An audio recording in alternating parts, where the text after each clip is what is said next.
بسم اللہ الرحمن الرحیم۔ شروع کرتا ہوں اللہ کے نام سے جو بڑا مہربان نہایت رحم کرنے والا ہے۔ السلام علیکم ویورز، امید ہے کہ آپ سب لوگ خیریت سے ہوں گے۔ اپنے دن کا آغاز صدقہ دینے سے شروع کرو، اس دن تمہاری کوئی دعا رد نہیں جائے گی۔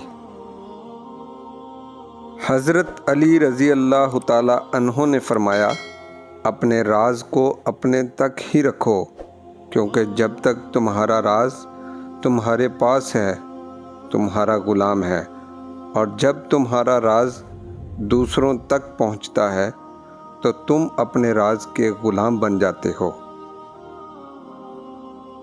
نمبر 1، عورت کو کبھی اپنا راز مت بتانا، کیونکہ عورت کے دل اور زبان کے بیچ میں فاصلہ بہت کم رہتا ہے، اس لیے وہ راز کو محفوظ رکھنا چاہے بھی تو نہیں رکھ پاتی۔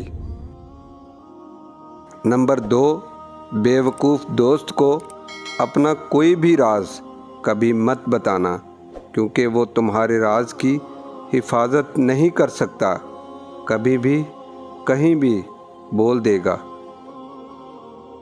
نمبر 3، کسی بھی جھوٹے انسان کو جو ہمیشہ جھوٹ کا سہارا لیتا ہو، ایسے شخص کو کبھی اپنا کوئی راز نہ بتانا، کیونکہ وہ کہیں بھی بیٹھے گا تو دوسروں کے ساتھ ساتھ تمہاری غیبت کرے گا، جو تمہارے لیے رسوائی کا سبب بنے گا۔ زندگی میں سب سے زیادہ بے بس ہم تب ہوتے ہیں جب ہم چاہ کر بھی اپنے آپ کو ثابت نہیں کر پاتے۔ ہم نفرتوں کے اتنے عادی ہو گئے ہیں کہ محبت بانٹنے والے کو بھی شک کی نگاہ سے دیکھتے ہیں۔ حضرت علی رضی اللہ تعالیٰ عنہ نے فرمایا، برے انسان کی صحبت سے پرہیز کرو، کیونکہ وہ تلوار کی طرح ہے، دیکھنے میں خوبصورت اور اثر میں خطرناک ہے۔